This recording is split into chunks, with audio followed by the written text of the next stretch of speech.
In this video, we're going to talk about the users in your WordPress site. So on your dashboard, go ahead and click on Users. Now you'll be taken to a page where it lists all of the users in your WordPress site.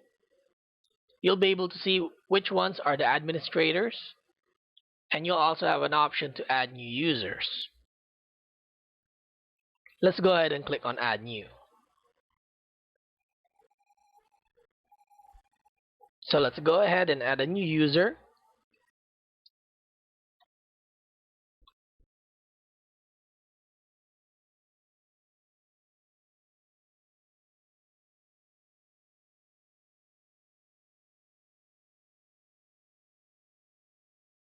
Please take note that you will not be able to see the characters that you are entering in the password field.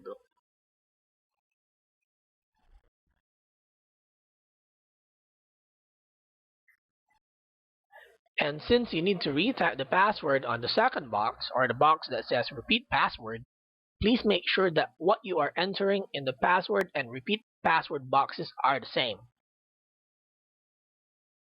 Now, it is advised that you put a check mark on this box that says send this password to the new user by email. And for the roles of the new user that you're creating, currently we have several here. You can go ahead and click on the help link here. Then click on Overview or User Roles to know more about the user roles that you'll be assigning. Once you're done, click on Add New User. So with that, thanks, and I'll see you in the next video.